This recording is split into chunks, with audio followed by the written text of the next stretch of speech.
Cottage சீஸில் நிறைய சல்ஃபாட்ரில் content இருக்குது. இந்த ஃப்ளாக்ஸ் சீடில் நிறைய ஒமேகா 3 ஒமேகா 6 இருக்குது. இது ரெண்டும் மிகச்சிறந்த ஒரு உணவு அப்படின்னு நான் யோசித்து பார்த்தேன். அதுக்கு இணையாக நம்மகிட்ட ஒரு உணவும் இல்லையா? நம்ம யாரும் சீஸ் சாப்பிட்டு பழக்கம் கிடையாது. நம்ம ஒமேகா 3 உள்ள ஃப்ளாக்ஸ் சீடு நமக்கு தெரியாத ஒன்று. வேறு என்ன செய்யலாம் என்று யோசித்து பார்த்தா நம்மக்கிட்ட அப்படி ஒரு உணவு இருக்குது. அதைவிட பன்மடங்கு சல்ஃபாட்ரில் சத்தும் அதைவிட ஆன்டி ஆக்சிடென்ட் தன்மை மிக அதிகமாக உள்ள ஒரு உணவு நம்ம வீட்டில் அன்னாடம் காலையில் செய்யக்கூடிய ஒரு உணவு என்னது தெரியுமா? தயிர் பச்சடி.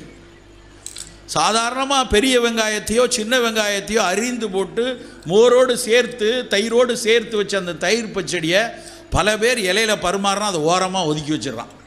இது எதுக்கு, ஏதோ இல்லாத பழம் சாப்பிட்றது அப்படின்னு ஒதுக்கி வைக்கிறாங்க.